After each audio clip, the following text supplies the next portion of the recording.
আমরা সেদিন আগেই গুনার স্বীকৃতি দিয়ে দেব। আমরা বলবো, আল্লাহ তুমি প্রশ্ন করার আগে তোমার একটা কথা বলি, আমারে কিছু জিজ্ঞেস করো না, আমি সব করেছি। এমন কোন পাপ নাই যে পাপ আমারে দিয়ে হয় নাই। তোমার রহমত দিয়ে তুমি জান্নাতে পাঠাবা, তোমার দয়ায় জান্নাতে যেতে চাই, আমল দিয়ে না। পারবেন বলতে? কিয়ামতের দিন আমরা বলবো, আল্লাহ আমার আমল দিয়ে জান্নাত চাই না, আমি তোমার দয়া দিয়ে জান্নাত চাই।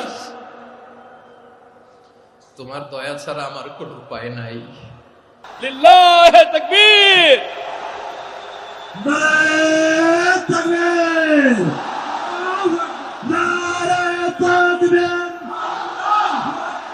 মিজানুর রহমান আজারি সাহেবের আগমন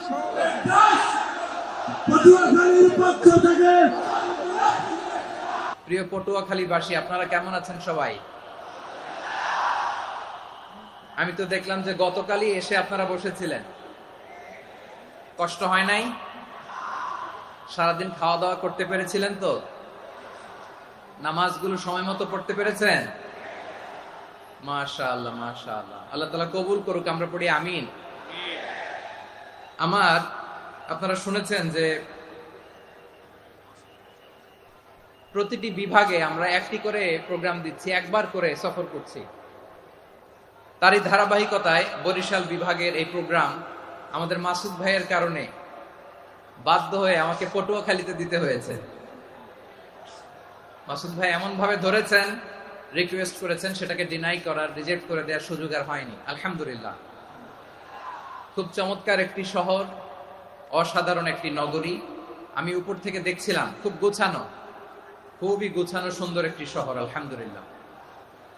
আর পাশেই আছে আপনাদের বিশাল সমুদ্র সৈকত, যেখান থেকে সূর্যোদয় সূর্যাস্ত একসাথে দেখা যায়, ঠিক কিনা বলেন?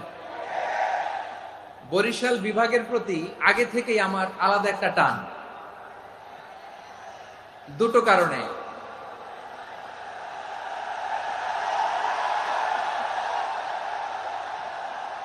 আলহামদুলিল্লাহ, আলহামদুলিল্লাহ, মাশাআল্লাহ। এই গণজোয়ারকে আল্লাহ তাআলা ইসলামের পক্ষে কবুল করে নিক। এই প্রাণ ঢালা উচ্ছ্বাস, ভালোবাসা, এটা কোরআনের জন্য, ইসলামের জন্য, ঠিক কিনা বলেন? কোন অপশক্তি এই গণজোয়ারকে ঠেকাতে পারবে না। কারণ যে ভালোবাসা আল্লাহর জন্য হয় সেটাকে ঠেকানো যায় না, ঠিক কিনা বলে? আমার প্রাণ প্রিয় পটুয়াখালীবাসী ভাইরা, বিশেষ দুটি কারণে বরিশাল বিভাগের প্রতি আমার আলাদা একটা ভালো লাগা। এর কারণ, এই অঞ্চলে আলেম ওলামা বেশি, ঠিক কিনা বলে?